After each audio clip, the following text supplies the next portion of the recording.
सो पहले हम रिकैप कर लेते हैं हमने कल क्या चीजें डिस्कस की थी और फिर हम आज एक्सेलरेटेड ऑब्जर्वर के डिस्कशन को वाइंड अप करते हैं। सो आज हमने एक इम्पॉर्टेंट एक्सटेंशन स्टडी करनी है accelerated observer coordinates. So let's see, पहले रिकैप करते हैं और फिर देखते हैं कि क्या चीजें हैं करने वाली और कैसे कर सकते हैं। bit of mathematics in today's lecture.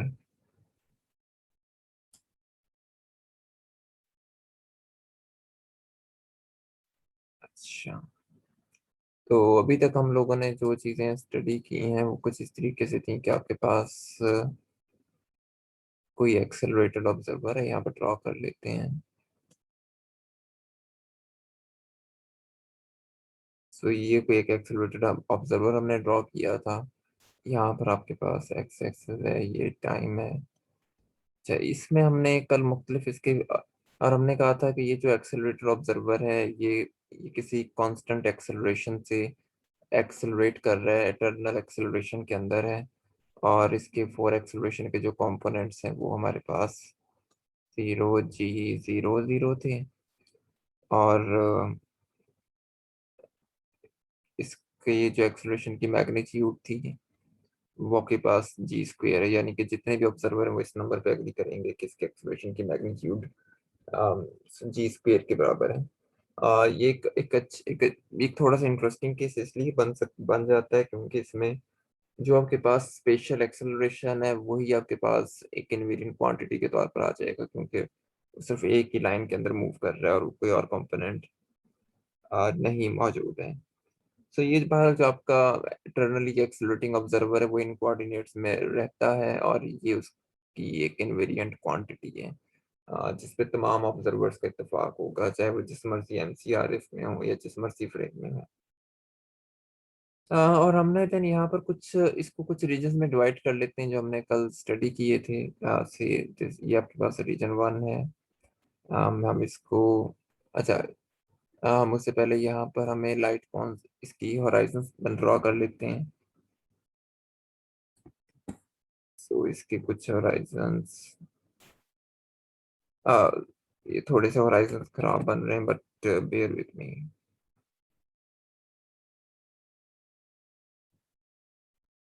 एक बार ये इसके होराइजन्स हैं। सो इसके हम कुछ रीजन बना लेते हैं। ये रीजन 1 है, ये रीजन 2 है, ये 3 कह लेते हैं इसको, और इसको हम 4 कह लेते हैं। अच्छा, इसमें हमने ये देखा था कि जो बेसिकली ये जो रीजन 1 है ये वो रीजन है जहाँ पर आपका एक्सेलरेटेड ऑब्जर्वर रहता है और जिसके ये फीचर्स हैं, इसके कोऑर्डिनेट्स हैं फॉर एक्सेलरेशन के, और ये उसकी इनवेरिएंट क्वांटिटी है। रीजन 3 वो रीजन है जिसमें टू वे कम्युनिकेशन इम्पॉसिबल है। मतलब ना तो यहाँ पर मौजूद कोई ऑब्जर्वर इस एक्सेलरेटिंग ऑब्जर्वर के साथ कनेक्ट किसी किस्म की इंफॉर्मेशन ट्रांसफर कर सकता है, ना ही या एक्सेलरेटिंग ऑब्जर्वर इस रीजन 3 पर मौजूद किसी भी ऑब्जर्वर के साथ किसी भी इवेंट के साथ कम्युनिकेट कर सकता है। सो यहाँ पर टू वे कम्युनिकेशन इम्पॉसिबल है, ये कॉजली डिस्कनेक्टेड रीजन है आपके पास। जो रीजन 2 है आपके पास, ये रीजन असल में इस फ्यूचर इवेंट होराइजन के ऊपर लाई कर रहा है। इस आ, ये वाला रीजन कभी भी आपके एक्सेलरेटिंग ऑब्जर्वर के साथ कम्युनिकेट नहीं कर सकता, क्योंकि यहाँ पर जितने भी ऑब्जर्वर होंगे उनकी उनकी जो सिग्नल होगा वो इस तरीके से ट्रेवल करता जाएगा। सो वो कभी भी आपके एक्सेलरेटिंग ऑब्जर्वर के साथ कम्युनिकेट नहीं करेंगे। जो रीजन 4 है ये असल में इस पास्ट पार्टिकल होराइजन के नीचे लाइव कर रहा है। जो आपका एक्सीलरेटिंग ऑब्जर्वर है वो कभी भी इस रीजन के साथ कम्युनिकेट नहीं कर सकता। सो बेसिकली ये पूरा रीजन जो इस पास्ट पार्टिकल होराइजन के नीचे मौजूद है, ये आपके पास रीजन 4 है। सो यहाँ से जितनी भी लाइनें आपकी जितने भी सिग्नल्स जाएंगे वो सारे के सारे इस डायरेक्शन में जाएंगे। तो ये जितने भी सिग्नल्स होंगे वो असल में पास्ट पार्टिकल होराइजन से ऊपर एग्जिस्ट करते होंगे, तो लिहाजा आपका ऑब्जर्वर कभी भी इस रीजन के साथ कांटेक्ट नहीं कर सकता। तो असल में जो कॉज आपके पास सेक्शन रीजन 3 है वो 2 और 4 का इंटरसेक्शन है, जहाँ पर जहाँ पे टू वे कम्युनिकेशन इम्पॉसिबल है। तो रीजन 2 और 4 में वन वे कम्युनिकेशन इम्पॉसिबल है और रीजन 3 में टू वे कम्युनिकेशन इम्पॉसिबल है। अच्छा, एक चीज आपने याद रखनी है कि ये जो जो हमने होराइजन बनाए हैं, ये होराइजन सिर्फ और सिर्फ नॉन इनर्शियल ऑब्जर्वर के लिए हैं। तो लेकिन अगर मैं मिनकाउस्की स्पेस टाइम में काम कर रहा हूँ और वहां पर मेरे पास ये मिनकाउस्की स्पेस टाइम नहीं है, क्योंकि यहाँ पर आपका जो ऑब्जर्वर है वो नॉन इनर्शियल एक्सेलरेटिंग है। मिनकाउस्की में आपका ऑब्जर्वर नॉन इनर्शियल होता है, इनर्शियल नहीं होता। सॉरी, मिनकाउस्की में आपका ऑब्जर्वर इनर्शियल होता है, नॉन इनर्शियल नहीं होता। सो सो अगर मेरे पास कोई इनर्शियल ऑब्जर्वर होगा किसी मिनकाउस्की स्पेस टाइम में, तो मेरे पास यहाँ पर ये होराइजन मौजूद नहीं होंगे।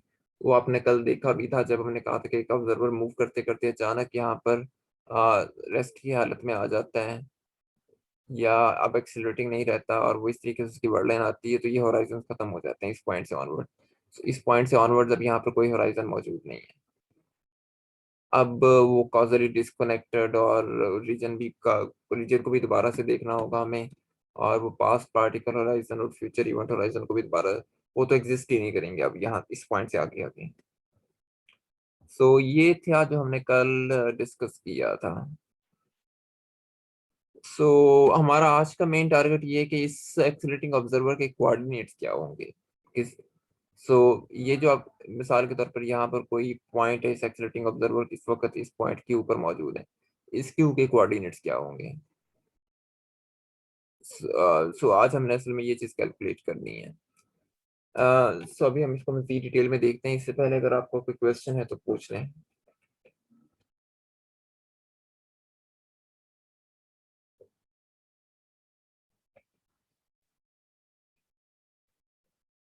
Okay, alright, good. तो लेट्स सी के हम असल में हम करना क्या चाह रहे हैं। हमने अब कोऑर्डिनेट सिस्टम डिफाइन करना है, कोऑर्डिनेट सिस्टम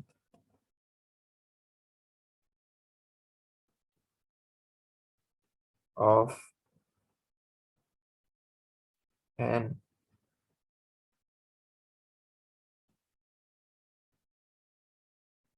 एक्सेलरेटेड ऑब्जर्वर। अच्छा, तो हम ऐसा करते हैं कि केमन का उसकी स्पेस टाइम ड्रॉ कर लेते हैं।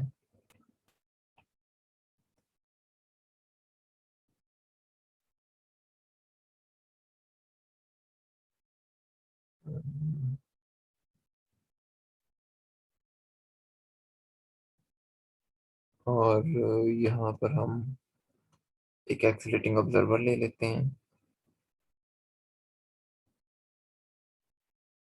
कि हमने एक्सीलरेटिंग ऑब्जर्वर ड्रॉ कर लिया। ये हमारे पास एक्स आ रहा है, ये टी आ रहा है, और यहाँ पर हमारे पास कोई पॉइंट मौजूद है, ये आपका ओरिजिन है। यहाँ पर कोई पॉइंट ले लेते हैं, तो यहाँ पर हम ड्रॉ कर लेते हैं पॉइंट पी। अब इस पॉइंट पी के, अब इसमें अब आपके पास यहाँ पर अ, दो तरह के ऑब्जर्वर होंगे। एक एक आपके पास बेसिकली इस पी के दो तरह के कोऑर्डिनेट्स होंगे। या आप ये कह लें कि दो तरह के आपके पास फ्रेम है। एक आपके पास ये मिन्काउस्की फ्रेम है, मिन्काउस्की स्पेस टाइम है, जो कि इनर्शियल है, और एक आपके पास ये एक्सेलरेटेड ऑब्जर्वर है जो कि नॉन इनर्शियल है। सो इन दोनों ऑब्जर्वर के लिहाज से पी के कोऑर्डिनेट्स डिफरेंट होंगे। सो लेट मी से कि एक पॉइंट पी लिया है जिसकी लोकेशन मिन्काउस्की कोऑर्डिनेट्स में है।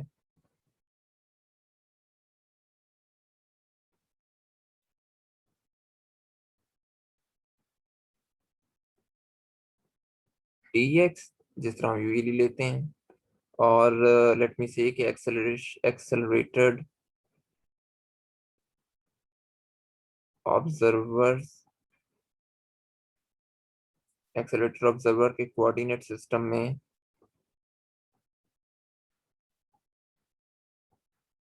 इसकी लोकेशन है आपके पास टॉ और काय, सॉरी, टॉर जाए। ठीक है, ये हमने हमने अब ये देखें कि यहाँ पर ये जो आपके पास कोऑर्डिनेट्स हैं ये बेसिकली इनर्शियल हैं, और ये आपके पास कोऑर्डिनेट्स हैं नॉन इनर्शियल।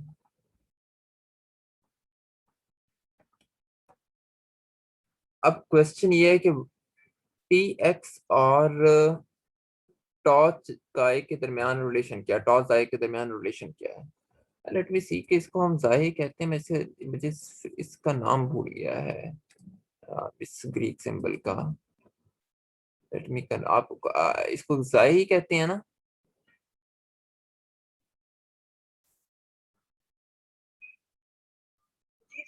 ठीक है, अगर गलत भी इस बार। अब हमारा गोल क्या है?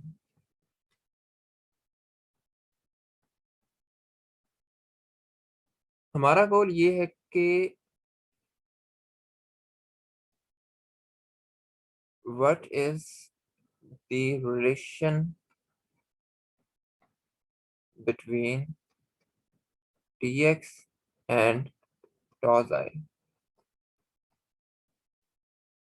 रिलेशन से मुराद है कि अगर आपने आपने इनर्शियल और नॉन इनर्शियल सिस्टम के कोऑर्डिनेट्स को, या इनर्शियल और नॉन इनर्शियल ऑब्जर्वर के कोऑर्डिनेट्स को आपस में रिलेट करना है।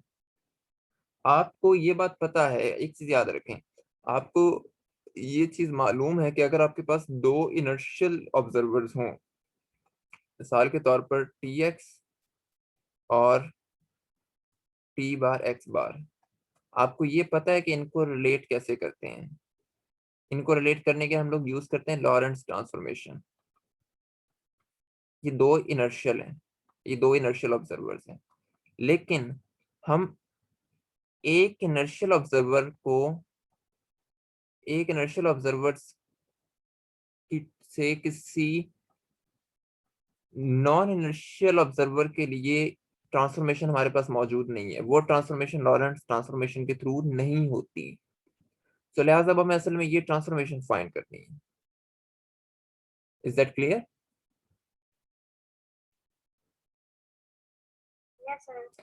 सो लेट्स सी कि अब हम ये काम कैसे कर सकते हैं। जैकोबियन यूज करेंगे सर। जैकोबियन हम मैट्रिक यूज करने के लिए इस्तेमाल करते हैं, लेकिन उसके लिए पहले हमारे पास कोऑर्डिनेट्स होने चाहिए। मतलब हमारे पास टॉ का एक्सप्रेशन होना चाहिए, फिर हम मैट्रिक निकाल सकते हैं जैकोबियन के थ्रू। मतलब उसके लिए जैकोबियन आप उस वक्त यूज कर सकते हैं जब आपके पास टॉ और जाई का एक्सप्रेशन मौजूद हो टी और एक्स की फॉर्म में, ताकि आप डिफरेंशिएट कर सकें या वाइस वर्सा हो।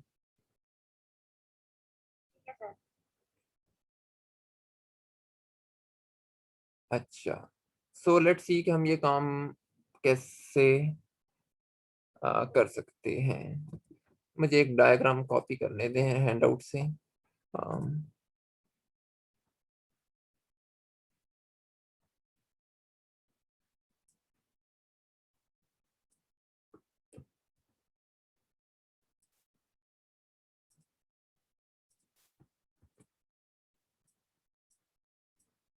ओके,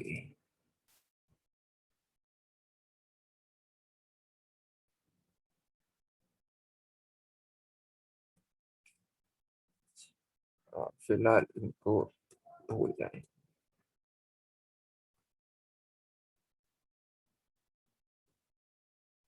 सो ये आपके पास वो पुरानी डायग्राम है, यहाँ पर पॉइंट पी मौजूद है।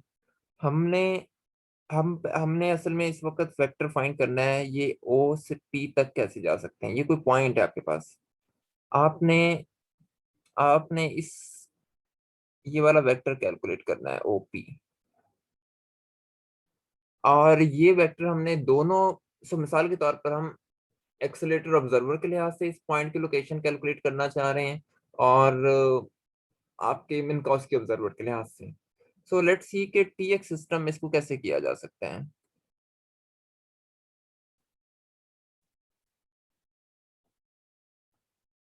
अगर हम टी एक्स सिस्टम में मौजूद है फिर तो ये वेक्टर लिखना हमें हमारे लिए बहुत आसान है। हमें सिर्फ ये चाहिए, बेसिस वेक्टर्स चाहिए, और ये देखना है कि उन बेसिस वेक्टर्स के अलोंग कितनी चेंज आ रही है। अब यहाँ पर ये देखें कि इसके बेसिस वेक्टर मिन्काउस्की स्पेस टाइम के अंदर ई एक्स का जो बेसिस वेक्टर होगा वो एक्स के अलोंग होगा, टी वाला जो बेसिस वेक्टर होगा वो टी के अलोंग होगा। तो मैं अब इस वेक्टर को कैसे लिख सकता हूँ? आप में से कोई मुझे लिखवा सकते हैं? आप जी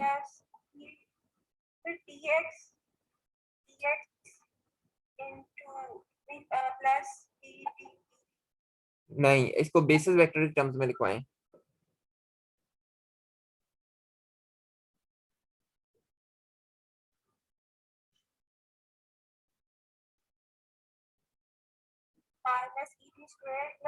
नहीं नहीं नहीं, वेक्टर लिखवाना है, वेक्टर लिखवाना है। देखें,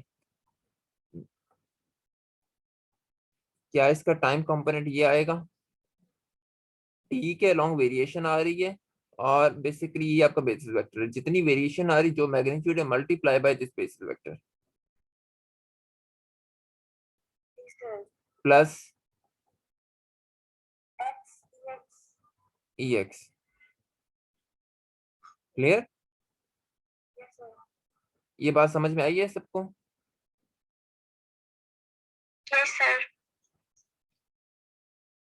के सो इसको मैं कह देता हूँ इक्वेशन नंबर 1। अच्छा, ये तो मैंने मिन्काउस्की के लिहाज से लिख लिया। अब मैंने, लेकिन इसको लिखने का एक और तरीका भी है।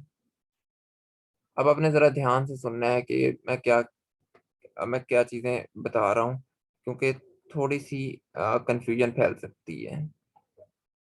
अब हम इसको एक और तरीके से भी लिख सकते हैं। वो तरीका ये होगा कि हम इस पॉइंट से जाएं इस हाइपरबोला पे। चले, मैं उसको ऐसा करता हूँ कि इस पर्पल लाइन से बना देता हूँ। आपने आप इस पॉइंट से इस हाइपरबोला पर किसी भी जगह पर जा सकते हैं और वहां पर एक एमसीआरएफ ड्रॉ कर सकते हैं। सो लेट्स सी कि मैं यहाँ से चला गया हूँ इस पॉइंट के ऊपर। इस पॉइंट को मैंने नाम दे दिया क्यू का। और इस यहाँ पर मैं असल में मैंने स्पेसिफिकली ये पॉइंट क्यू इसलिए चूज किया है क्योंकि ये सेम लाइन पर मौजूद है। अगर ये पॉइंट सेम लाइन पर मौजूद है तो इसका मतलब है कि ये लाइन ऑफ साइमल्टेनिटी पर मौजूद है, ये दोनों इवेंट साइमल्टेनियस हैं। जिस तरह हमने इनवेरिएंट हाइपरबोला के केस में ये चीजें स्टडी की हुई हैं। तो ये दोनों इवेंट्स असल में आपके पास साइमल्टेनियस हैं। हम यहाँ पर करते ये हैं कि इस क्यू के ऊपर एक टेंजेंट ड्रॉ करते हैं। वो टेंजेंट बेसिकली आपको इस एमसीआरएफ की वेलोसिटी देगा, और एमसीआरएफ की वेलोसिटी के अंदर सिर्फ टाइम कंपोनेंट होता है। तो असल में वो जो टेंजेंट होगा वही टेंजेंट आपको वेलोसिटी का बेसिस वेक्टर, सॉरी, वही टेंजेंट आपको टाइम का बेसिस वेक्टर भी दे देगा। सो बेसिकली यही आपके पास टाइम एक्सेस भी बन गया। इसी तरह हम यहाँ पर ये वाला एक्सेस ड्रॉ करके एक्स एक्स इसको मैं इसके कोऑर्डिनेट्स को मैंने एक्स प्राइम और टी प्राइम कह दिया है। तो इसी तरह मैं उसके ऊपर एक और टेंजेंट ड्रॉ कर लेता हूँ एक्स के अराउंड, और वो आपके पास ये बन जाएगा। ये बातें समझ में आ रही हैं?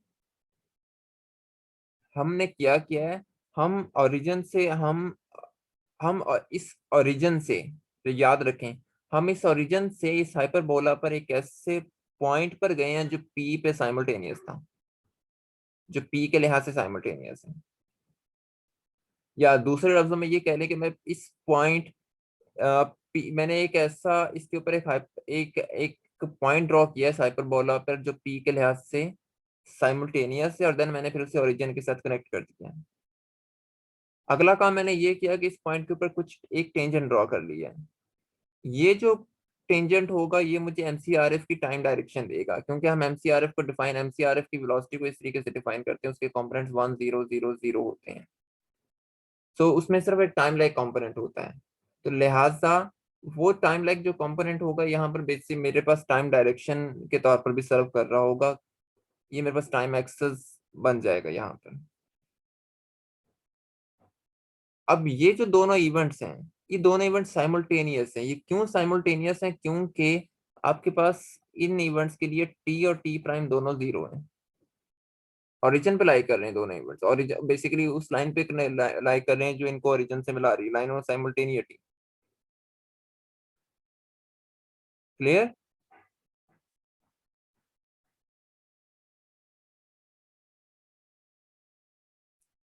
हाँ जी, क्लियर है। Yes sir. अच्छा, अब हम ये कर कैसे सकते हैं? अब हमने करना ये है कि अब हमने दोबारा से vector O O P calculate करना है, लेकिन इस हाइपरबोला को इस्तेमाल करते हुए। सो हम करेंगे ये कि हम पहले जाएंगे पॉइंट ओ से पॉइंट क्यू तक। सो लेट मी से कि मैं अब इसको नाम दे देता हूं ओ क्यू का। अच्छा, एक दफा हमने ये वेक्टर कैलकुलेट कर लिया, और ये बेसिकली मिनकाउस्की वेक्टर होगा, बड़ा हम इजीली कैलकुलेट कर सकते हैं, ये हमें पता है कि कैसे निकालना है। देन हम अगला अगला काम ये करेंगे कि क्यू से वापस आएंगे पी पर, इस क्यू से वापस पी तक आएंगे, और ये आपको दोबारा से वही वेक्टर ड्रॉ करके दे देगा ओ पी। सो बेसिकली एक हमने जी वेक्टर कैलकुलेट करना है जिसको हमने ओ क्यू का नाम दिया है, और दूसरा हमने पी कैल क्यू यूज करना है। सो बेसिकली जो आपके पास वेक्टर ओ पी होगा ये आपके पास बन जाएगा जी प्लस पी क्यू। ठीक है,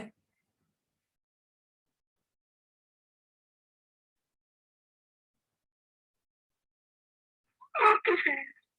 ये बात सबको समझ में आ रही है?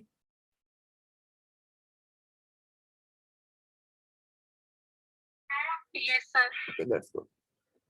Sir O Q equals to O P plus P Q होना चाहिए। अच्छा मैं आपको अच्छा ठीक है, वो मैं आपको बताता हूँ। वो असल में आप वो होना ये चाहिए कि O Q is equal to O P plus P Q, ये कह रही ना आप। और हम चूंकि ओ पी कैलकुलेट करना चाह रहे हैं तो ये बन जाएगा O Q minus P Q, जो असल में बनता है जी माइनस पी क्यू। अच्छा, लेकिन ना मैं यहाँ पर माइनस का साइन मैंने जानबूझ के नहीं लगाया, क्योंकि बेसिकली ये जो पी होगा इसके साथ कुछ इस तरह की फॉर्म बन रही होगी।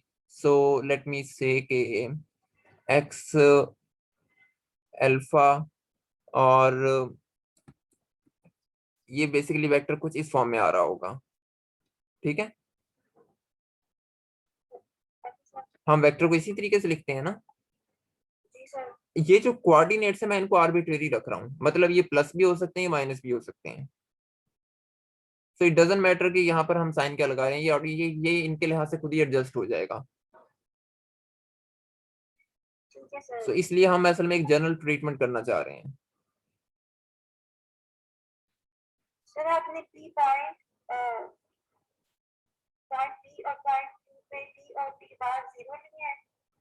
हाँ जी, नहीं इसीलिए तो ये बेसिकली इस लाइन के ऊपर, क्योंकि लाइन ऑफ साइमल्टेनिटी है ना। तो इस लाइन पे भी जिस ओरिजिन पे टी और एक्स जीरो होते हैं हाँ मतलब जी, और आगे बिल्कुल। वाले पॉइंट से तो टी और एक्स की वैल्यूज होनी चाहिए। हाँ जी, होंगी। तो तो क्या बेसिक नहीं, ये चूंकि लाइन ऑफ साइमल्टेनियट है, ये लाइन ऑफ साइमल्टेनिटी है, यानी कि इस पॉइंट के ऊपर जितने भी लाइंस आ रहे होंगे, इस लाइन के ऊपर जितने भी पॉइंट्स आ रहे होंगे, सबके लिए टी और टी बार जीरो होंगे। ये हम बेसिकली लाइन ऑफ साइमल्टेनिटी इसी तरीके से कंस्ट्रक्ट करते हैं ना। ओके ये सर। हमने कहीं शुरू के लेक्चर्स में ये चीज डिस्कस की थी। अब मुझे वो दोबारा से डायग्राम्स में निकालना नहीं चाह रहा असल में। ठीक है सर। आप देख लें, अगर कोई कंफ्यूजन है तो हम इसको इसको आखिर में दोबारा से डिस्कस कर लेंगे। लेकिन बहरहाल हमें पता है कि ये जो इस लाइन के ऊपर जितने भी पॉइंट्स आए होंगे वो सबके सब साइमल्टेनियस होंगे आपस में। ये चीज हमने पहले शो की हुई है।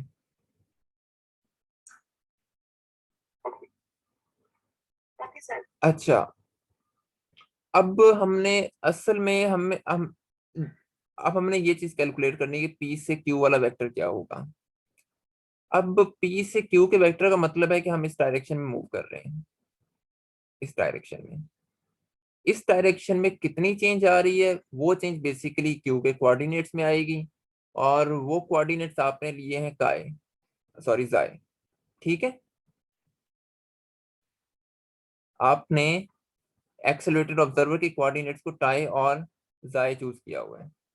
ये वाला जो कंपोनेंट है बेसिकली ओरिजिन पर मौजूद है, तो इसमें तो कोई चेंज नहीं आ रही, इसकी तो चेंज होगी जीरो। लेकिन इस कंपोनेंट के अलॉन्ग चेंज आ रही होगी। सो वो आपके पास कितनी चेंज आ रही है, वो आपके ये कोऑर्डिनेट के अंदर चेंज आ रही है, और किस बेसिस वेक्टर के अलॉन्ग चेंज आ रही है, वो आपके पास ई एक्स प्राइम है। असल में तो होना तो ये चाहिए ना, मैं तुम्हें नीचे लिखता हूँ। जो पी क्यू वेक्टर है, असल में आपका पी क्यू वेक्टर ये होना चाहिए, टॉ ई टी प्राइम प्लस जाए ई एक्स प्राइम, आपका यही वेक्टर होना चाहिए। यस सर, ले, यही होना चाहिए। लेकिन लाइन ऑफ साइमल्टेनिटी के अलोंग ये वेक्टर मौजूद है, तो लिहाजा ये कंपोनेंट हो गया 0। तो आपके पास पी क्यू बना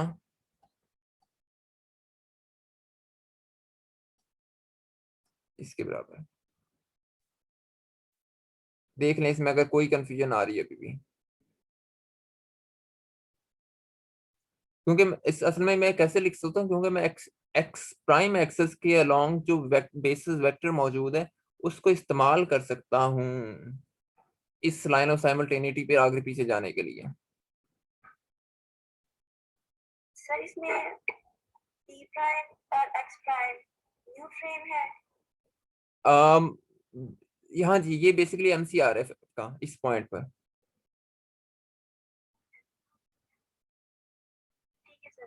और इसके कोऑर्डिनेट्स टॉर्स आए हैं, वो एक्स प्राइम और टी प्राइम इसके बेसिस वेक्टर्स की नोटेशंस हैं। मतलब मैं इसको ई टॉ और ई ये कह लें कि मैंने ना ये जो है यहाँ पर इसको ये कह दिया है कि टी प्राइम को टॉ और एक्स प्राइम को जाय कह दिया है बेसिस वेक्टर्स लिखते हुए। जी सर ठीक है। ठीक होगी बात, समझ में आ गया काम? यस।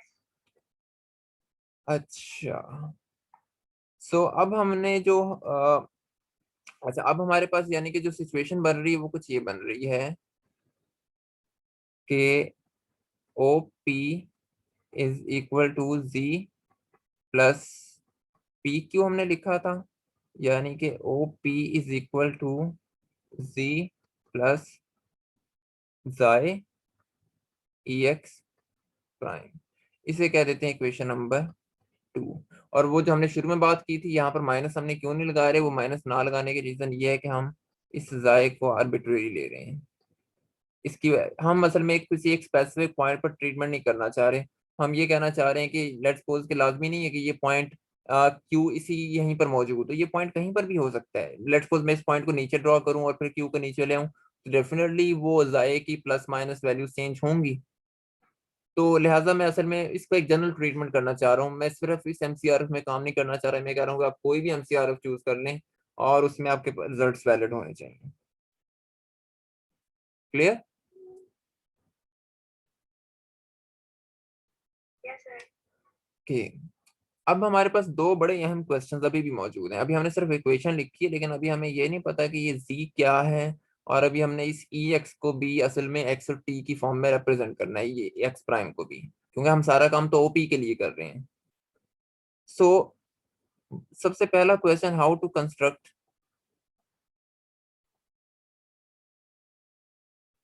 z, हमने z कैसे बनाना है।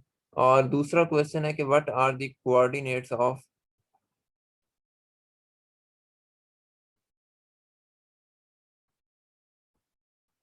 q।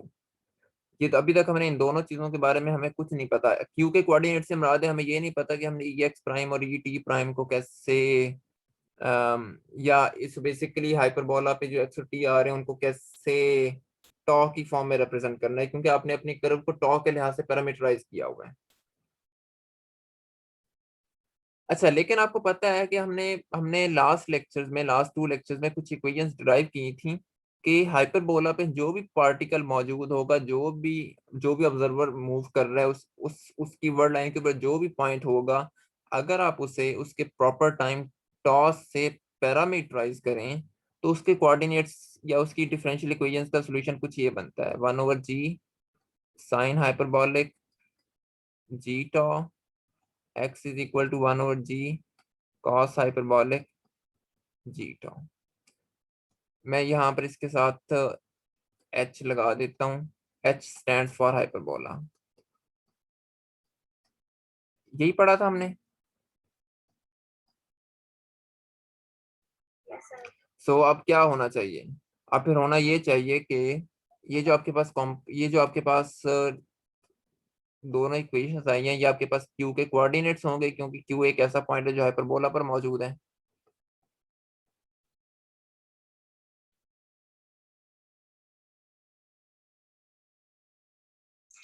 Yes, sir.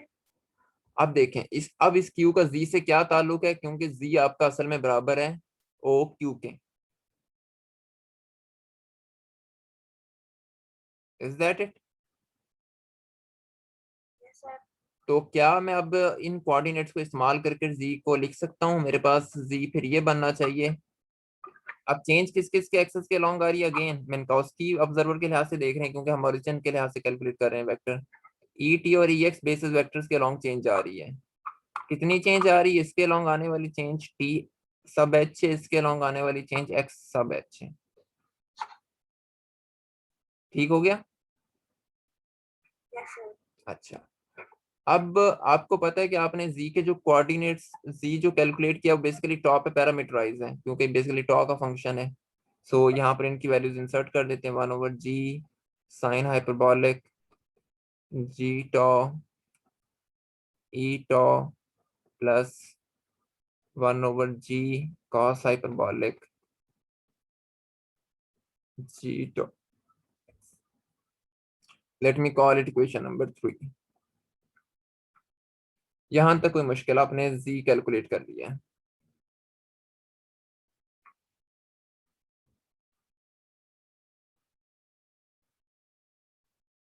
जी,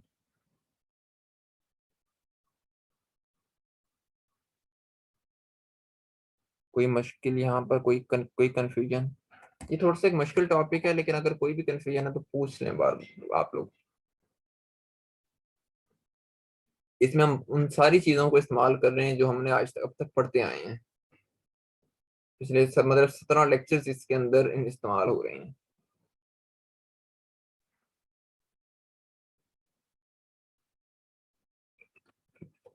ऑलराइट। अच्छा, अब हमारे पास सारा काम हो गया इस इक्वेशन का। हमने हमने जी भी कैलकुलेट कर लिया है। अम, ये तो सिर्फ कोऑर्डिनेट्स हैं, हमें पता है ओपी क्या होता है। अब सिर्फ काम ये रह गया कि ये चीज कैसे कैलकुलेट करनी है। इसको कैलकुलेट करने से मुराद ये कि हमने बच्चों की हमारी बाकी ओ पी और जी दोनों ही एक्स और टी की टर्म्स में आ रही हैं, तो हमने अब किसी तरीके से इस ये एक्स प्राइम को भी एक्स की टर्म्स में रिप्रेजेंट करना है। अच्छा, मैं इस डायग्राम को दोबारा कॉपी करके नीचे पेस्ट करता हूँ ताकि हम देख सकें यहाँ से दोबारा चीज़ों को, और फिर हम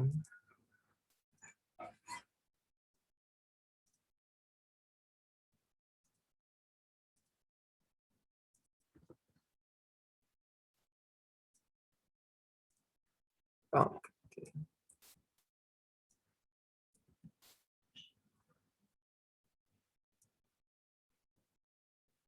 ओके, अब हमारा अगला क्वेश्चन क्या है कि हाउ टू राइट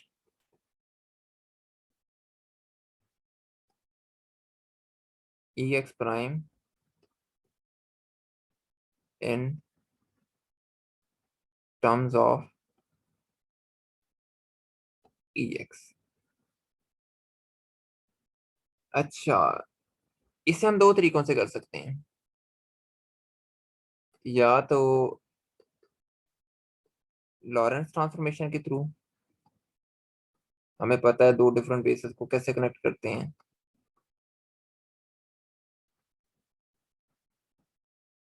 या एक और तरीका यूज कर सकते हैं, और हम दूसरे तरीके को प्रेफर करेंगे क्योंकि हम एक जनरल ट्रीटमेंट करना चाह रहे हैं। अब वो हम देखते हैं कि जो अनदर वेज का क्या हो सकता है,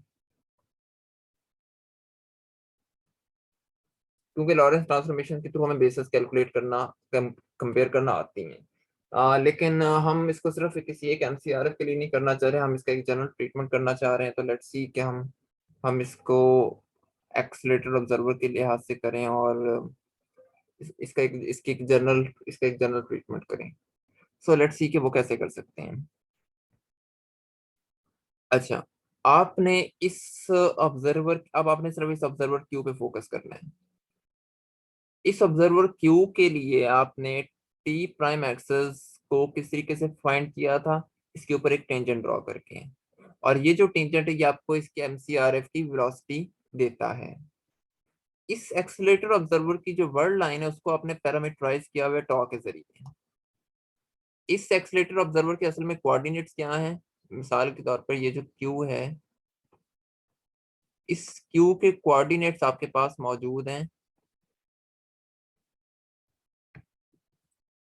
टी एच और एक्स एच, जिन्हें आपने पैरामीटराइज किया हुआ है टॉ के जरिए, आपने इस कर्व को टॉ के जरिए पैरामीटराइज किया हुआ है। सो ये बेसिकली इसकी वर्ड लाइन है, आप इसकी वर्ड लाइन को इसके जरिए कंस्ट्रक्ट कर सकते हैं। और ये बेसिकली है क्या, ये कर्व है किसी स्पेस टाइम के अंदर।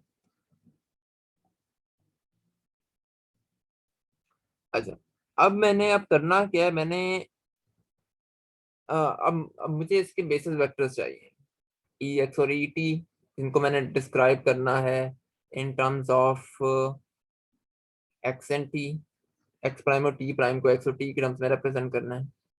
सो मैं इसके टेंजेंट वेक्टर कैसे कैलकुलेट कर सकता हूँ, आपको पता है ये काम हमने किया था 2-3 लेक्चर्स पहले, जब हम कोऑर्डिनेट्स ट्रांसफॉर्मेशन वगैरह कर रहे थे एक मैट्रिक कैलकुलेट करने के लिए एक सिस्टम से दूसरे सिस्टम में। हम ये करते हैं कि इसके टेंजेंट वेक्टर को, सॉरी इस इसके जो ये कंपोनेंट्स आ रहे हैं, इसके जो कोऑर्डिनेट्स आ रहे हैं, इसका टेंजेंट वेक्टर कैलकुलेट करते हैं। इसका टेंजेंट वेक्टर कैसे कैलकुलेट किया जा सकता है, इसका टेंजेंट वेक्टर कैलकुलेट करने के लिए हम इसके कोऑर्डिनेट्स को जिसके जरिए हमने पैरामीटराइज किया होता है उसके लिहाज से डिफरेंशिएट कर देते हैं।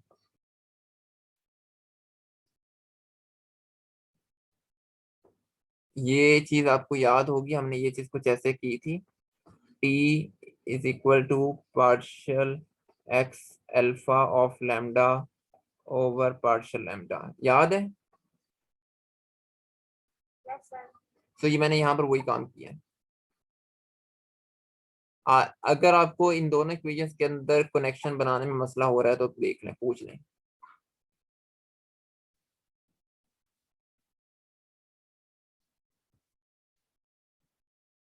Okay, that's good. अच्छा, अब इनका डेरिवेटिव लेना है, पार्शियल ओवर पार्शियल टी, ये आपके पास 1/g साइन हाइपरबॉलिक जी टॉ, सॉरी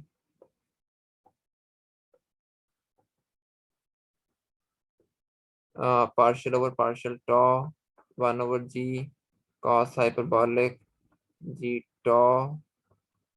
इसको कैलकुलेट सिंप्लीफाई कर लें, ई टी प्राइम आपको दे देगा कॉस हाइपरबॉलिक जी टी, और मैं जाहिर बात है कोऑर्डिनेट्स से हटके लिखना चाह रहा हूँ इसको, तो ये आपके पास आ जाएगा इन टर्म्स ऑफ बेसिस वेक्टर्स लिखना चाह रहा हूँ, और ये आपके पास ये चीज बन जाएगी। चलिए मैं ऐसा करता हूँ, पहले एक स्टेप इसका ऐसे लिखता हूँ, अम, ये चीज आ जाएगी आपके पास। अब इसको मैं ऐसे भी लिख सकता हूँ,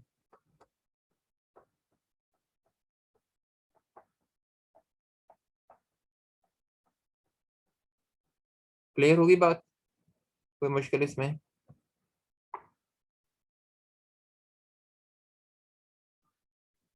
No, sir. क्या नहीं क्लियर हुआ?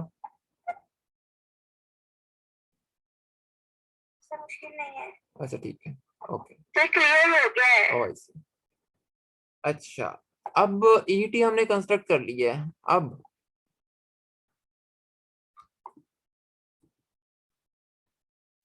हम ई एक्स को कंस्ट्रक्ट कर सकते हैं ईटी को इस्तेमाल करके। सर आप टेंजेंट वेक्टर को इक्वल प्राइम के इक्वल क्यों ले रहे हैं? बेसिकली ये टेंजेंट वेक्टर आपके पास ये है ना, यही तो आपका टेंजेंट वेक्टर है। इस क्यू के ऊपर जो हमने टेंजेंट ड्रॉ किया वो इस एमसीआरएफ में आपका टाइम लाइक एक्सेस ही निकला, सॉरी टाइम एक्सेस निकला ना, टाइम लाइक कह रहा हूँ। सर टाइम एक्स है तो एमसीआरएफ में देखें, इसके एमसीआरएफ में इसके पास सिर्फ एक ही कंपोनेंट मौजूद है, और वो ये वाला है 1000। सो क्या ये आपके पास इसके टाइम के लिए क्वालिफाई नहीं करता? सर ठीक है। ठीक है, जी सर। अगर ये एमसीआरएफ ना होता तो डेफिनेटली फिर हम ये नहीं कर सकते थे। फिर अब वो टेंजेंट ऐसे नहीं, फिर वो हम उस टेंजेंट को हम टाइम एक्सेस नहीं कह सकते अगर ये एमसीआरएफ ना होता। ठीक है सर। अच्छा, अब हम इसका EX एक फैक्ट को इस्तेमाल करके कंस्ट्रक्ट कर सकते हैं, और वो फैक्ट हमें पता है, वो है आपके पास के इस इन केसेस में आपके पास जो बेसिस वेक्टर्स आप लेते हैं ET prime and EX prime should be orthogonal. यानी कि इस बात का मतलब है कि ET prime dotted with EX prime is equal to eta alpha beta. ET prime इसका अल्फा कंपोनेंट, EX प्राइम इसका बीटा कंपोनेंट, ये चीज 0 के बराबर होनी चाहिए। ठीक है, यस सर। okay. अब देखें, आपने इसके साथ कोई ऐसा कॉम्बिनेशन मल्टीप्लाई करना है, इसके साथ कोई ऐसा वेक्टर मल्टीप्लाई करना है कि आंसर 0 आ जाए। और वो डेफिनेटली चॉइस ये है कि मैं अगर इसके साथ साइन मल्टीप्लाई करूं और इसके साथ एक मिनट में कलर और यूज करता हूं, अगर मैं इसके साथ साइन हाइपरबॉलिक यूज करूं और इसके साथ कॉस हाइपरबॉलिक यूज करूं, इस ईटा की वजह से यहाँ पर माइनस का साइन आ जाएगा और यहाँ पर प्लस का साइन आ जाएगा। अब ये वाली टर्म बन रही है minus sign hyperbolic cos hyperbolic, ये टर्म बन रही है plus sign hyperbolic cos hyperbolic. तो आंसर क्या आएगा? 0। Zero sir. तो ये ट्रिक यूज कर सकते हैं ना, यस सर। यानी कि हम ऑर्थोगोनैलिटी को यूज करके ही लिख सकते हैं। सो आप आप इसका मतलब है कि आप ऑर्थोगोनैलिटी को यूज करके कह सकते हैं कि e x prime is sine hyperbolic g t cos hyperbolic sorry g tau, या दूसरे लफ्जों में ई एक्स प्राइम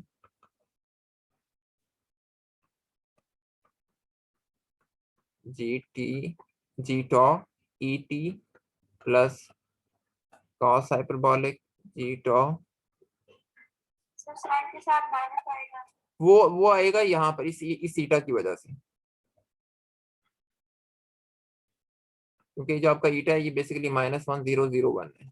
सो वो इसके साथ नहीं लगाएंगे, वो जब मैट्रिक के साथ मल्टीप्लाई करेंगे ना, मतलब इनका इनर डॉट प्रोडक्ट लेने के लिए मैट्रिक को इंट्रोड्यूस करवाएंगे, वहां से माइनस आ जाएगा। कोऑर्डिनेट के साथ माइनस नहीं लगाना आपने। Okay sir. हाँ जी, कोई मुश्किल यहाँ तक, कोई कंफ्यूजन? ये बन गया आपकी क्वेश्चन नंबर 4। अब आप करें ये कि इस इक्वेशन नंबर 3 को और इस इक्वेशन नंबर 4 को पुट कर दें इक्वेशन नंबर 2 में। मैं सारी इक्वेशंस लिखता हूँ एक दफा दोबारा से।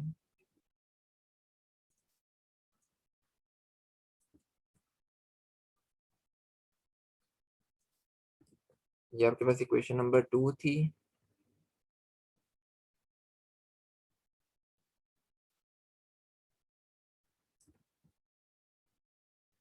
ओप्स,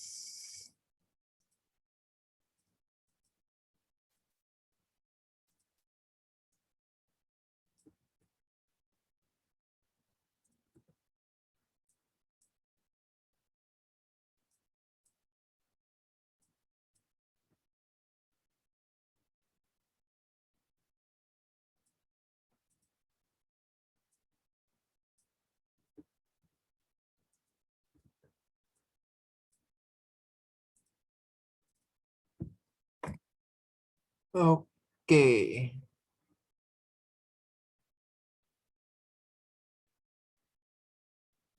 सो ये आपके पास इक्वेशन नंबर 3 थी और ये आपके पास इक्वेशन नंबर 4। अब हम क्या कर सकते हैं, हम इक्वेशन नंबर 3 और 4 को इक्वेशन नंबर 2 में इंसर्ट कर सकते हैं। और हमें ओपी मिल जाएगा. Yes, sir. So let's do Yes, this. sir. Okay, चलें फिर हम ये काम करते हैं.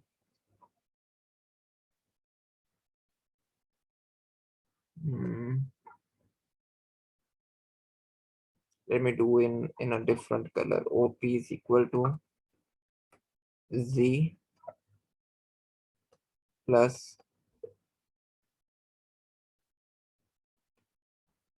EX. अच्छा, OP is equal to Z का वेक्टर यहाँ पर लिखे हैं. और बल्कि हम ऐसा करते हैं, एक और काम भी कर लेते हैं.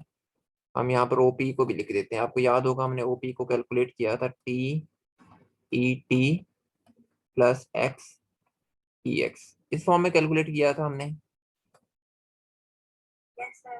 और Z का वेक्टर अभी हमने कैलकुलेट किया 1/G साइन हाइपरबॉलिक G टॉ ET plus 1/G cos hyperbolic G टॉ EX प्लस, और EX प्राइम को लिख देते हैं साइन हाइपरबॉलिक G टॉ ET और cos हाइपरबॉलिक G टॉ EX. और साथ में इसके साथ यहाँ पर ये जाय मल्टीप्लाई हो जाएगा.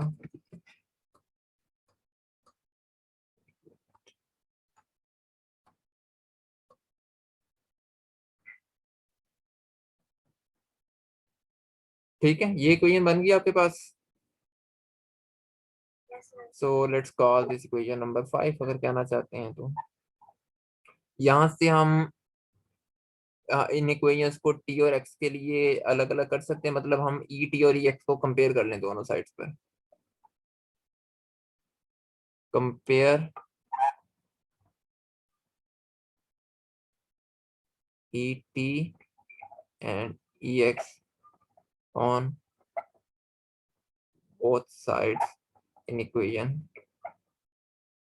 5. तो आपके पास यहाँ पर टी आ जाएगा,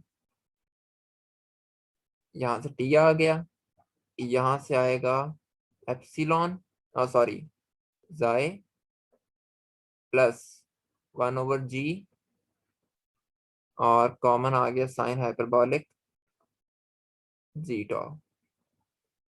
यहाँ पर आ गया x is equal to epsilon जाए प्लस 1/G cos हाइपरबॉलिक जी टॉ. क्लियर. जी sir. ये हमने अब t और x Sir, को. मैंने पहले एक homework में use की थी. हाँ जी, एग्जैक्टली ये उस होमवर्क में इक्वेशंस दी हुई थी आपको.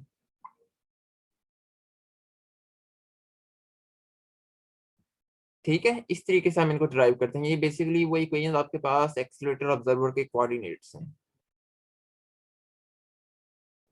ये आपके पास ट्रांसफॉर्मेशन आ गई है. ये वो ट्रांसफॉर्मेशन है जो आपको एक इनर्शियल से नॉन इनर्शियल सिस्टम में जाने का तरीका बता रही है. इसी तरह इनकी इनवर्स ट्रांसफॉर्मेशन भी निकाल लें. इनकी इनवर्स ट्रांसफॉर्मेशन क्या होंगी वो आप कैलकुलेट कर सकते हैं.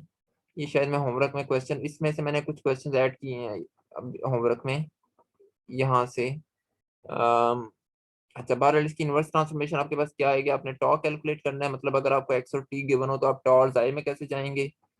टॉ के लिए तो बहुत सिंपल है. आपने सिर्फ उनको डिवाइड कर देना है साइन और हाइपर, उसको आपके पास टेंजेंट हाइपरबॉलिक इनवर्स y/x आ जाएगा. और जो जाई है ये आपके पास बन जाएगा -1/G plus -t² plus x². ये खैर इतना मुश्किल काम नहीं है, आप इनको कर सकते हैं. इनवर्स ट्रांसफॉर्मेशन निकाल सकते हैं इक्वेशंस को इजी से. Inverse t by x आएगा. क्या. Tangent hyperbolic inverse into t by x. नहीं, y, Divided सॉरी, हाँ t/x. ठीक है, इसको करता हूँ.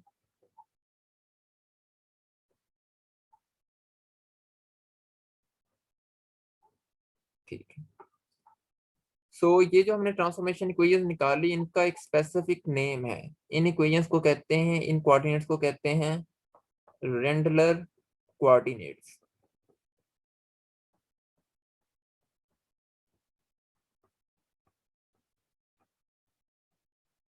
ये जो आपने टाई और जाय निकाले हैं ना, ये आपके बेसिकली रेंडलर कोऑर्डिनेट्स हैं। और ये जो इक्वेशन है ये रेंडलर इक्वेशंस है।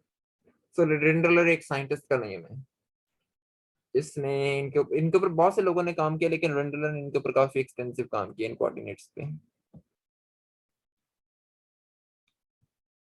क्लियर होगी बात यहाँ तक? Yes, sir.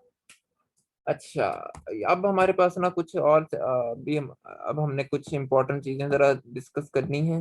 मैथमेटिक्स हमारी तकरीबन एंड हो गई है। अब हमारे पास कुछ फिजिक्स थोड़ी सी हम देखते हैं इन कोऑर्डिनेट्स की, और कुछ और चीजें हैं। जब भी हम एक कोऑर्डिनेट सिस्टम से किसी दूसरे कोऑर्डिनेट सिस्टम में ट्रांसफर करते हैं ना, ट्रांसफॉर्मेशन करते हैं, तो बहुत इंपॉर्टेंट होता है कि आप ये देखें कि उन कोऑर्डिनेट्स की रेंज क्या है। अब ये इंपॉर्टेंट किस लिए है? ये इंपॉर्टेंट, इसकी इंपॉर्टेंस देखने के लिए हम वापस इस डायग्राम पे जाते हैं। और ये तो डायग्राम बहुत खराब है, दोबारा से ड्रॉ करते हैं diagram. Let me copy a diagram from here.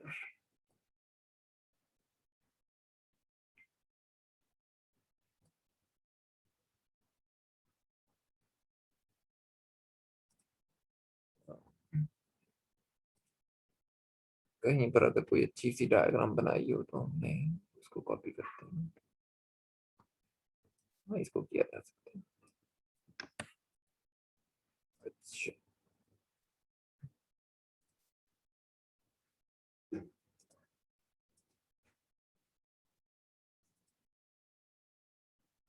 अच्छा, रेंजेस को देखना इंपॉर्टेंट किस लिए है, अब हम पहले ये बात समझ लेते हैं। देखें, आपके पास ये जो एक्सेलेरेटर ऑब्जर्वर है, ये जो आपने टॉ और जाई निकाले हैं, इन टॉ और जाई के जरिए आप सिर्फ और सिर्फ इस फ्रेम में, इस कोऑर्डिनेट सिस्टम के अंदर सिर्फ इस रीजन को स्टडी कर सकते हैं। ठीक है, यानी कि ये पूरे के पूरे स्पेस टाइम को कवर नहीं कर रहा, ये आपका कोऑर्डिनेट सिस्टम, ये इस रीजन को कवर नहीं करते। ये तो कॉजली डिस्कनेक्टेड रीजन है। ये तो यहाँ पर किसी किस्म का, और यहाँ पर भी जो कम्युनिकेशन हो रही है बेसिकली वो आपके पास वन वे हो रही है, टू वे कम्युनिकेशन तो नहीं हो रही है यहाँ पर भी। सो ये जो कोऑर्डिनेट सिस्टम्स हैं आपके पास, जो आपने नया कोऑर्डिनेट सिस्टम निकाला है टॉर जाए, कि आपके पूरे फ्रेम ऑफ ये पूरे पूरे स्पेस टाइम को कवर नहीं कर रहे। ठीक है, ये बात समझ में आ रही है? Yes, sir. लेकिन अगर उसके मुकाबले में, अगर आपको याद हो, जब हम लोग मिन्काउस्की या इनर्शियल सिस्टम्स को डिस्कस करते थे, या लॉरेंस ट्रांसफॉर्मेशन को डिस्कस करते हैं, तो हमारे पास कुछ इस तरह की डायग्राम हम लोगों ने एक दफा कंस्ट्रक्ट की थी। लेट मी उसको कॉपी करने दे मुझे।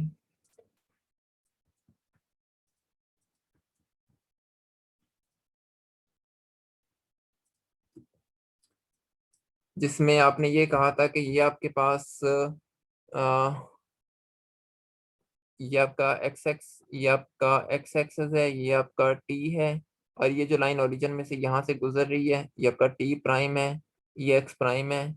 लेकिन आप इसी तरीके से इन एक्सेस को ड्रॉ कर सकते थे, और ये जो पूरी ग्रिड बन जाती थी आपके पास टी और एक्स की। ठीक है, और ये जो ग्रिड है ये पूरे स्पेस टाइम को कवर करती है। इसमें पॉइंट यहाँ पर मौजूद हो, यहाँ पर हो, यहाँ पर हो, जो मर्जी रीजन आप ले लें स्पेस टाइम का, ये कोऑर्डिनेट उस सारे रीजन को कवर करते थे। आप इस ट्रांसफॉर्मेशन के जरिए, मतलब टी और एक्स से टी प्राइम एक्स प्राइम की ट्रांसफॉर्मेशन के जरिए आप इस पूरी स्पेस टाइम को कवर कर सकते हैं। ऐसे ही था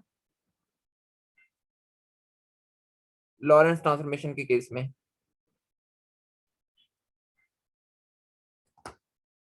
क्या जी सर। ये सिर्फ ऐसी जी सर कही जा रही हैं, ये चीजें याद भी हैं, समझ भी आ रही हैं? जी सर, हमने वहाँ पे एक ग्रिड बनाया था, लेकिन इस तरह नहीं था, वो पैरेलल था एक्स और टी के, इस तरह बनाया था। नहीं, ये तो ट्रांसफॉर्मेशन है ना। आप बेसिकली जब आप ट्रांसफॉर्म करते हैं तो आपके कोऑर्डिनेट्स की जो आपकी जो लाइंस होती हैं, आपके जो बेसिस वेक्टर्स होते हैं वो भी थोड़े से शिफ्ट होते हैं, उनके अंदर कोई ना कोई ट्रांसफॉर्मेशन तो आती है। वो पैरेलल, वो जो हमने पैरेलल बनाई थी वो हमने उस वक्त सिर्फ बना के देखी थी कि वो आपको ठीक रिजल्ट्स नहीं देती, जो बिल्कुल पैरेलल। और वो जब हम पैरेलल बनाते हैं ना, वो इस तरीके से वो जो ग्रिड होती है वो फिर ट्रांसफॉर्म ग्रिड नहीं होती। ये लेट्स सपोज कि ये आपका एक्स है, ये टी है, और यहाँ पर आप ये जितनी भी लाइनें लगा लेंगे ये सारी की सारी एक्स ही हैं, या आप ये वाली जितनी भी लाइनें लगा लेंगे ये सारे के सारे टी हैं। ये ट्रांसफॉर्मेशन नहीं है यहाँ पर, ये तो एक ही ग्रिड है, ये तो एक ही फ्रेम है। मैं यहाँ पर ट्रांसफॉर्मेशन की बात कर रहा हूँ। ट्रांसफॉर्मेशन की जो ग्रिड होती है वो इस तरीके से बनती है। अगर आपको याद नहीं है तो मैं आपको किसी लेक्चर में दिखा देता हूँ, शायद आपको याद आ जाए। आई थिंक लेक्चर, यहाँ पर देखें जिस तरीके से ये जो आपने एक्स और टी ड्रॉ किए हुए हैं यहाँ पर, ये लेक्चर नंबर 4 है जिसमें हम इनवेरिएंट हाइपरबोला और फेलियर ऑफ साइमल्टेनिटी को डिस्कस कर रहे हैं। अब इसमें आप एक्स के पैरेलल जितनी भी लाइंस लगाना चाहें लगा सकते हैं, टी प्राइम के टी बार के पैरेलल जितनी भी लाइंस लगाना चाहें लगा सकते हैं। और ये जो आपकी ट्रांसफॉर्मेशन है टी बार से टी में या एक्स बार से एक्स में, वो आपको उस स्पेस टाइम के अंदर मौजूद हर पॉइंट के बारे में इंफॉर्मेशन देगी। लेकिन यहाँ जो आपने काम किया है, ये जो ट्रांसफॉर्मेशन की है, ये ट्रांसफॉर्मेशन आपको सिर्फ इस रीजन के बारे में बता रही है। और हमने हमने क्योंकि कल पूरा लेक्चर इसी पे स्पेंड किया था कि बाकी रीजन के बारे में आपको कोई इन्फॉर्मेशन नहीं मिल रही। आपको बाकी रीजन के बारे में किसी किस्म की इन्फॉर्मेशन नहीं मिलती, वो कॉजली डिस्कनेक्टेड रीजन है या वहां पर वन वे कम्युनिकेशन इम्पॉसिबल है। तो लिहाजा ये जो आपने ट्रांसफॉर्मेशन आज की है, ये पूरे के पूरे स्पेस टाइम को कवर नहीं करती। इस तरह के सिनेरियो में ये बहुत इंपॉर्टेंट हो जाता है कि हम इनकी रेंज और डोमेन को जहन में रखें। और ये हमें पता होना चाहिए कि जब भी हम ट्रांसफॉर्मेशन कर रहे हैं नए कोऑर्डिनेट्स की डोमेन या रेंज क्या है। अगर हम उस डोमेन से बाहर निकलेंगे तो आपका जो फंक्शन होगा वो कॉम्प्लेक्स बन जाएगा, आपका जो सिस्टम होगा वो फिजिकल नहीं रहेगा। आपका जो सिस्टम होगा आप उसको रिलेटिविटी के अंडर स्टडी ही नहीं कर सकते, क्योंकि वो एक फिजिकल रियलिटी नहीं रहता। तो लिहाजा अभी अभी हम देखते हैं इस चीज को, हम इसको देख भी लेते हैं कि ये कैसे ये सारा काम हो रहा है। और let me get some equations from here. मैं इन इक्वेशंस को कॉपी कर लेते हैं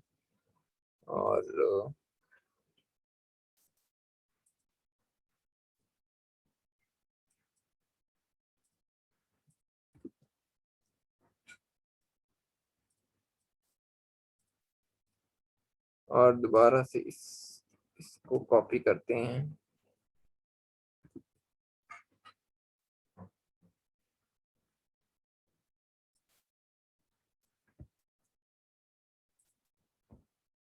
सो अब हमारे पास और ये आपके पास x है, ये आपके पास t है। अब पहला क्वेश्चन हमारे पास ये है कि what is the range of tau. Tau की रेंज क्या है आपके पास।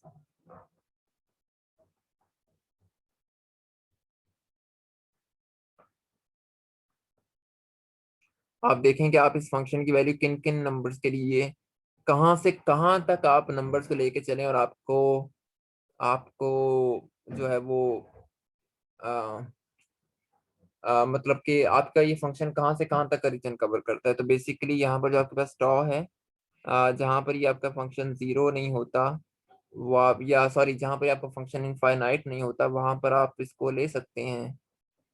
मतलब कि टॉ टॉ टॉ की जो रेंज होगी वो basically minus infinity to plus infinity तक रहेगी, क्योंकि इवन के ये इन्फिनिटी पे भी आपको 90 की या कुछ इस तरह की वैल्यू दे रहा होगा। लेकिन ये किसी भी नंबर पे जाके आपको अनफिजिकल नहीं देता, क्योंकि एक ट्रिग्नोमेट्रिक नंबर है। लेकिन लेकिन इसकी जो रेंज डोमेन है वो रिस्ट्रिक्टेड है। Domain of toe is restricted. वो रिस्ट्रिक्टेड ये है कि वो इन दोनों लाइनों से बाहर नहीं निकल सकता। ये वाली जो आपके पास लाइन है ये असल में आपके पास लाइन है प्लस एक्स वाली, और ये जो लाइन है t is equal to minus x वाली। ये यह जैसे ये यहाँ से बाहर निकलेगा आपके पास, आपका जो सिस्टम होगा वो कॉम्प्लेक्स बन जाएगा। आपका जो सिस्टम होगा, या ये कहना चाहिए आपका जो सिस्टम होगा वो फिजिकल नहीं रहेगा, वो असल में यहाँ पर चूंकि लाइनों के बाहर तो वो कम्युनिकेट ही नहीं कर सकता। सो लिहाजा आपको अपनी डोमेन को रेस्ट्रिक्ट करना पड़ेगा इन लाइंस की स्लोप के अकॉर्डिंग। सो हम कहना ये चाह रहे हैं कि आपकी जो ये स्लोप है t/x वाली, ये असल में इन दो रेंजेस के दरमियान रेस्ट्रिक्टेड है। आप -1 और +1 से बाहर नहीं निकल सकते, वरना तो आपका सिस्टम अनफिजिकल हो जाएगा। आप वो फिजिकल रियलिटी, उसके लिए आपको वो स्पीड ऑफ लाइट से ज्यादा रफ्तार चाहिए होगी वहां पर कम्युनिकेट करने के लिए, जो कि पॉसिबल नहीं है। तो लिहाजा आपको अपने टॉक की डोमेन को रिस्ट्रिक्ट करना पड़ेगा इन दो रेंजेस के अंदर, कि किसी भी सूरत आपका टॉ इनसे बाहर नहीं जाना चाहिए। इस बात का मतलब यह है कि बेसिकली एक्स की डोमेन रेस्ट्रिक्टेड है, सॉरी टी की। सो बेसिकली आपका जो टी वाला कंपोनेंट है वो -x और +x के दरमियान रहेगा, और -x और +x असल में ये दो लाइंस हैं, ये आपके हॉराइजन हैं। सो जब आपके पास t/x+1 बनता है, इसका मतलब है कि आपके पास जो टॉ है वो आपके पास हो गया है इनफाइनाइट। आप यहाँ पर चेक कर लें, आप इसकी +1 वैल्यू इंसर्ट करें तो टेंजेंट हाइपरबॉलिक इनवर्स आपको वहां पर प्लस इन्फिनिटी दे देगा। आप यहाँ पर -1 इंसर्ट करें, वो आपको माइनस इन्फिनिटी दे देगा। इसका मतलब है कि दोनों वैल्यूज जो है +1 और -1 इनके साथ कॉरेस्पॉन्ड कर रही है। सो जिस तरीके से हम डोमेन और रेंज कैलकुलेट करते होते हैं। क्लियर है? ये बातें आ रही हैं समझ में? मैथ वालों को तो आनी यस चाहिए। सर। Yes sir. सो जो tau is equal to minus infinity वाला पॉइंट है आपके पास, मैं कोई और कलर यूज करता हूँ। सो जो tau is equal to minus infinity वाला पॉइंट है आपके पास, वो आपके पास इस लाइन के ऊपर लाई कर रहा है। और जो tau is equal to plus infinity वाला पॉइंट है वो आपके पास इसके ऊपर लाई कर रहे हैं। बाकी जितने भी पॉइंट्स आ रहे हैं वो सारे के सारे इस रीजन के अंदर मौजूद हैं। ओके। सो अब अब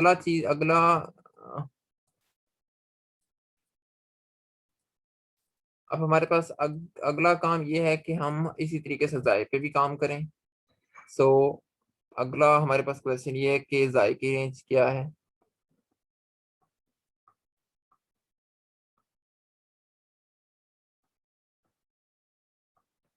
हाँ जी, कोई मुझे लिखवा सकता है जाय की रेंज?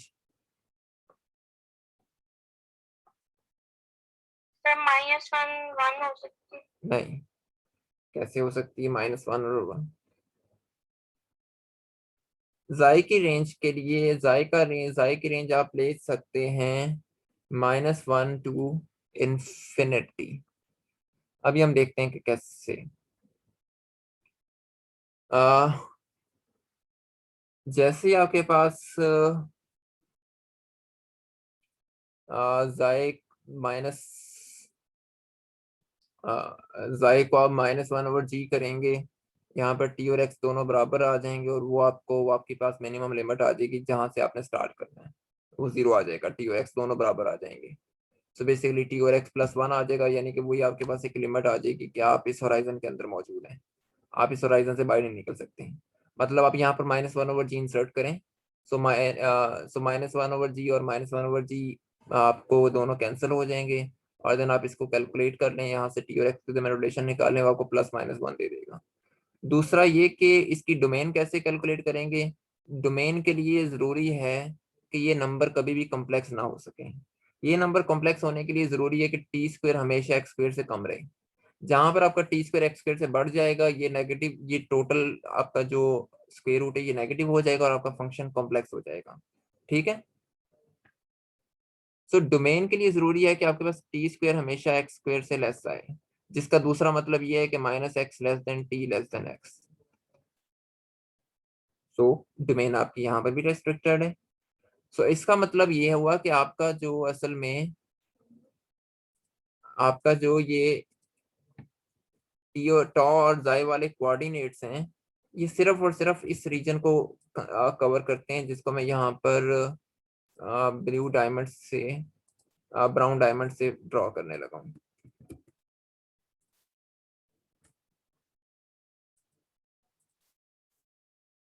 सॉरी।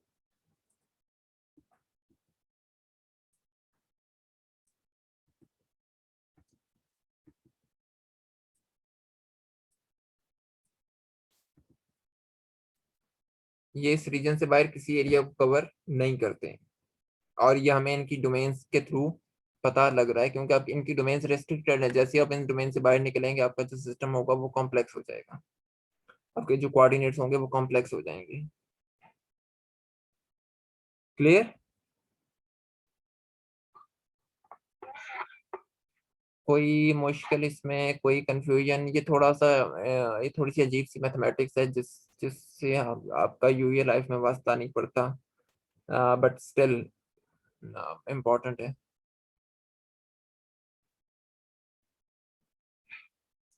यहाँ तक कोई कंफ्यूजन है तो पूछ लें, बस हम एंड पे जा रहे हैं, हमारे 2 काम रह गए छोटे छोटे से।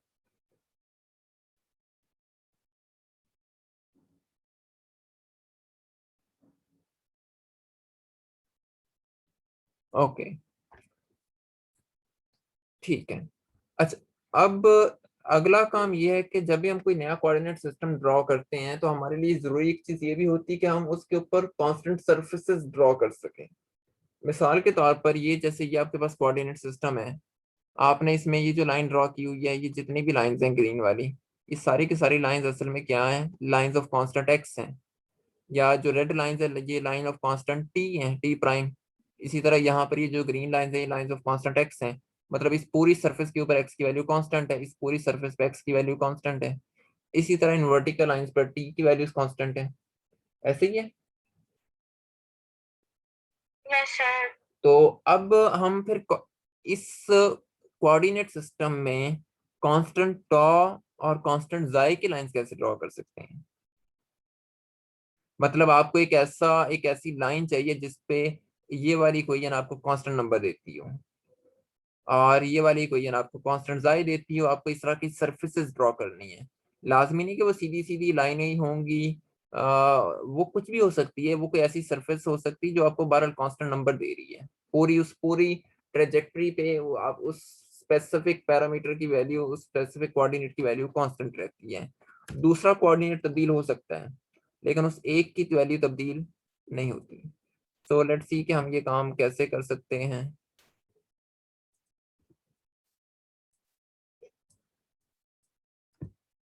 सो अब हम करना ये चाह रहे हैं कि what are the lines of constant tau and psi. Remember, ये आपके पास टी है, ये आपके पास एक्स है। यहाँ पर tau is equal to plus x है, sorry, tau is equal to plus infinity है, यहाँ पर tau is equal to minus infinity है। और जो इक्वेशंस मौजूद हैं उसमें हमारे पास है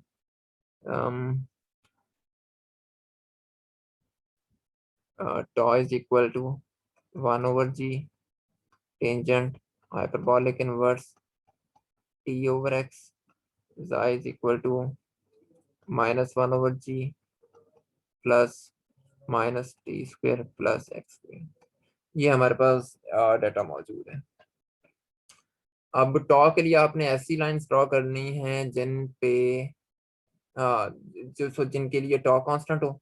अब ये वो ड्रॉ करना बहुत आसान काम है। वो आप यहाँ से भी एक गेस कर सकते हैं। ये देखें कि इस पूरी लाइन के ऊपर, ये वाली जो लाइन है, इस पूरी लाइन के ऊपर टॉ की क्या वैल्यू है, प्लस इन्फिनिटी सर। और इस पूरी लाइन के ऊपर टॉ की क्या वैल्यू है? Minus so infinity. बेसिकली जो टॉ की कांस्टेंट लाइंस होंगी वो इनके पैरेलल जाएंगी। सो यहाँ से मुख्तलिफ लाइंस ले लेते हैं इस ग्रीन कलर में। आ, ये ले लें आप, ये ले लें, इसी तरीके से ये ले लें। ये जितनी भी लाइंस है ये आपके पास कांस्टेंट टॉ की लाइंस हैं।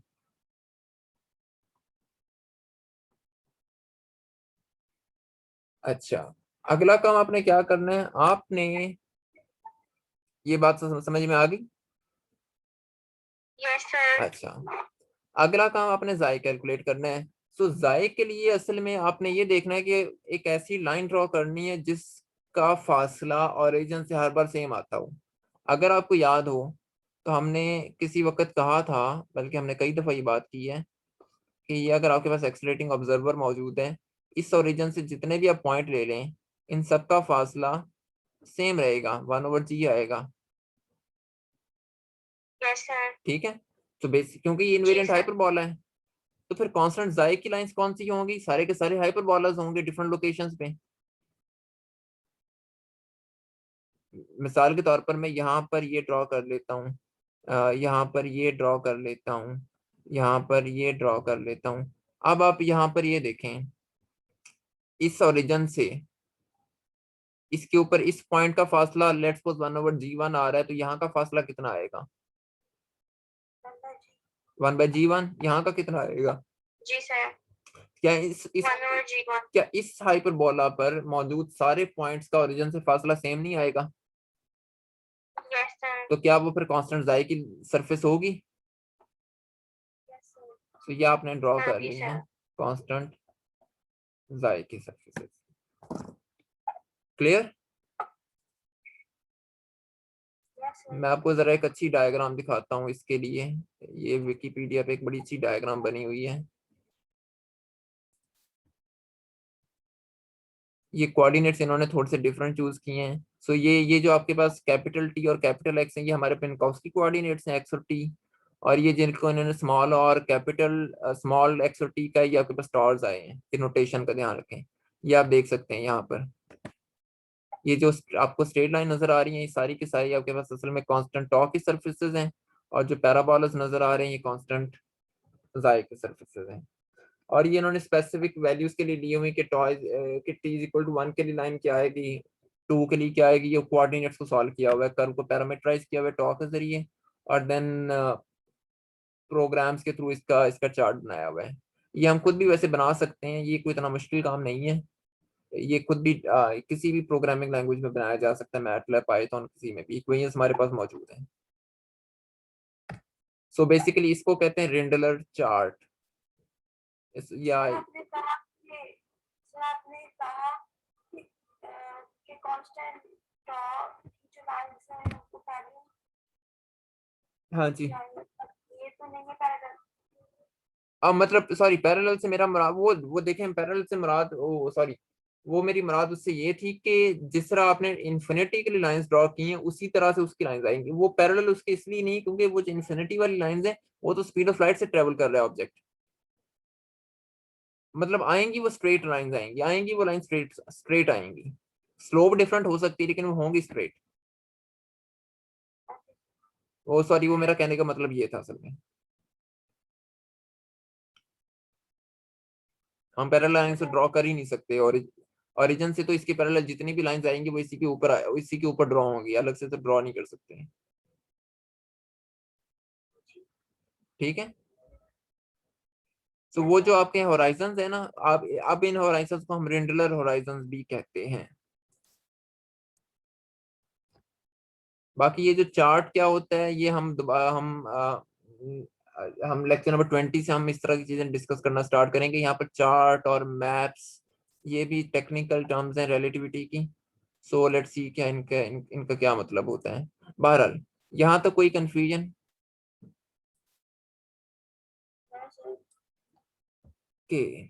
सो बस एक फाइनल कमेंट है और इन कोऑर्डिनेट्स के बारे में, और फिर हम बस इसको वाइंड अप करते हैं। सबसे पहला तो आपने हमने जो अभी तक चीजें देखी हैं वो ये कि ये कोऑर्डिनेट्स पूरी मिन्कॉस्की स्पेस टाइम को कवर नहीं करते। मैं ये बार बार ये बात इसलिए करूँ, ये बहुत इंपॉर्टेंट चीज है।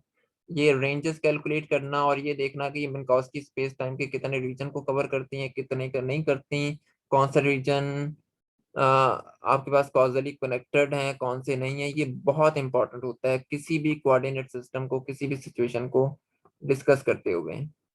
और यही वो असल में वो आइडियाज है जिनकी आपको एक तरह से वो हीर रांझा वाली प्रॉब्लम में जरूरत पड़नी है, क्योंकि वहां पर आप देखेंगे उनमें से कुछ उसके कुछ पार्ट्स ऐसे हैं जो आप सॉल्व नहीं कर सकते क्योंकि वहां पर कम्युनिकेशन ही पॉसिबल नहीं है। तो ये सारी चीजें आपको बड़े ध्यान से देखनी होंगी। सेकेंडली इसमें जो कमेंट है वो ये कि इसका मैट्रिक किस तरह का होगा और हम इसका मैट्रिक कैसे कंस्ट्रक्ट कर सकते हैं। हम असल में इसका मैट्रिक कंस्ट्रक्ट कर सकते हैं, ऑल्दो ये पूरे स्पेस टाइम को कवर नहीं कर रहा लेकिन फिर भी हम मैट्रिक एलिमेंट इसका कंस्ट्रक्ट कर सकते हैं। लेकिन वो मैट्रिक एलिमेंट मैं कंस्ट्रक्ट नहीं करूंगा मैं। ये मैंने होमवर्क के अंदर प्रॉब्लम ऐड की है, वो आपके पास कोऑर्डिनेट्स आ गए हैं, आप जैकोबियन को इस्तेमाल करके इसका मैट्रिक खुद कंस्ट्रक्ट कर सकते हैं। अच्छा, ये जो इसमें टी और एक्स के अंदर इसका मैट्रिक क्या आएगा आपके पास, वो हमें पता है मिन्कॉस्की के अंदर -1 0 0 1 होता है। तो यानी कि डी एस स्क्वेयर आ जाएगा आपके पास -dt² प्लस dx²। ठीक है, क्लियर है? Yes sir. इसी तरह जो आपने MCRF ड्रॉ किया तो उसमें आपने coordinates T prime ex prime लिए थे, इसका मैट्रिक क्या आएगा अगेन -1 0 0 1, क्योंकि मिन्कॉस्की है, ये सेम है। जी sir. So ds prime square is equal to -dt prime square plus dx prime square. So ये सेम ही आना चाहिए था, हमें पता है इस बात का। अच्छा, जो इसका अब टॉ और जाए में मैट्रिक आएगा इसका, वो कुछ इस तरीके से बनेगा। इसको मैं जी टिल्डा बताता हूँ क्यों कह रहा हूँ। चले मैं फिलहाल इसको जी लिखता हूँ, फिर मैं बाद में बताता हूँ।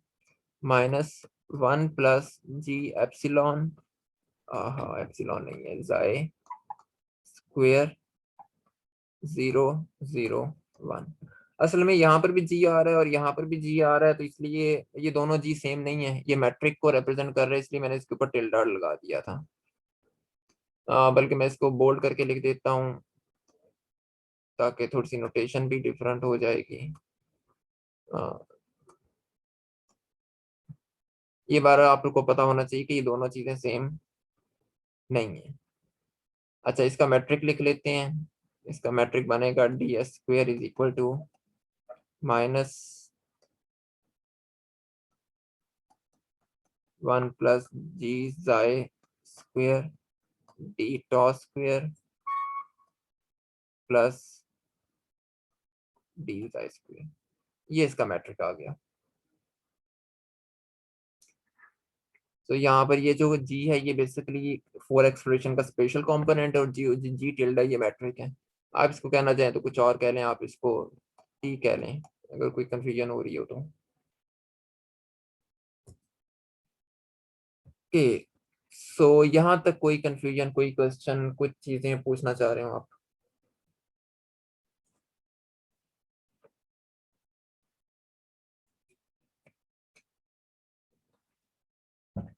Know questions? सर ये जो हमने डोमेन और रेंज निकाली है। जी सर। सर ये हमने जस्ट उस रीजन की निकाली है जो कॉजली डिस्कनेक्टेड नहीं है। हमने असल में हमने ये देखना होता है कि आपकी जो इक्वेशंस है वो कहाँ तक आपको फिजिकल सॉल्यूशंस प्रोवाइड कर रही हैं। जहां पर वो आपको फिजिकल सॉल्यूशन प्रोवाइड नहीं करती वहां पर हम उसको रेस्ट्रिक्ट कर देते हैं, मतलब डोमेन से मुराद है ये वो इलाका है इसका, वो हमें खुद देखना होता है। हमें हमें उसमें जारी बात है, हम फिजिक्स को भी इनकॉर्पोरेट करते हैं कि कहाँ पर जाके आपकी फिजिक्स काम नहीं कर रही, या कहाँ पर जाके आप उसकी फिजिक्स नहीं देख सकते हैं। तो वो हमें अब यहाँ पर हमें पता है कि वो कॉजली डिस्कनेक्टेड रीजन है जहां पर कम्युनिकेशन नहीं हो सकती, तो वो फिर हम देखेंगे कि जिन रीजन में कम्युनिकेशन नहीं हो सकती वहां तक इसकी रेंज है, और आप उस रेंज से बाहर नहीं निकल सकते हैं। और फिर हम ये देखते हैं कि वो रेंज किस इन आर्गुमेंट्स की किन वैल्यूज के लिए सेटिस्फाई हो रही है, मतलब टॉ की ये रेंज टी और एक्स की किन वैल्यूज के लिए सेटिस्फाई हो रही है। सो वो हम चेक कर लेते हैं हर कोऑर्डिनेट सिस्टम के लिए। मतलब हो सकता है कि आपको एक और कोऑर्डिनेट ट्रांसफॉर्मेशन करें किसी और तरह की, किसी और कोऑर्डिनेट सिस्टम में एक्सेलरेटर ऑब्जर्वर के लिए, और उसकी डोमेन और रेंज डिफरेंट आए, पॉसिबल है। ऑल्दो आएगी नहीं, लेकिन लेट्स ओके से सर। टू से कि हम ऐसा कह लेते हैं। सर उसका रीजन भी डिफरेंट हो सकता है। हाँ हो सकता है, हो सकता है। Okay sir. वो डिपेंड करता है ना कि वो ट्रांसफॉर्मेशन इक्वेशंस क्या बन रही हैं, वो आपको ये जो ट्रांसफॉर्मेशन आपने रिलेशन निकाला है कोऑर्डिनेट्स के दरमियान टॉ और जाए का टी और एक्स के साथ रिलेशन निकाला है, इसके ऊपर डिपेंड करता है। ठीक है सर। सो ये वो तरीका है जिसके जरिए हमने पहले पढ़ा था कि दो इनर्शियल ऑब्जर्वर्स की ट्रांसफॉर्मेशन कैसे होती है, और आज हमने ये देखा है कि एक इनर्शियल से नॉन इनर्शियल सिस्टम के अंदर हम कैसे ट्रांसफॉर्मेशन कर सकते हैं। So this is not Lorentz transformation. So ये आपके पास एक रेंडलर कोऑर्डिनेट्स हैं। ओके, और पढ़ने की हिम्मत है? No sir. ओके, मैंने इसीलिए आज इक्विवेलेंस प्रिंसिपल हमने नहीं शुरू किया। अभी हमने इक्विवेलेंस प्रिंसिपल करना था, बट आई थॉट कि हम उसे एक अलग लेक्चर में डिस्कस कर लेंगे, ज्यादा अच्छा है। सो बहरहाल मैं रिकॉर्डिंग पॉज करने लगा हूँ। नेक्स्ट लेक्चर में हम लोग इक्विवेलेंस प्रिंसिपल को डिस्कस करेंगे और फिर हम उसकी बेस पर कुछ मैथमेटिक्स डेवलप करेंगे। Okay, so let me stop the recording.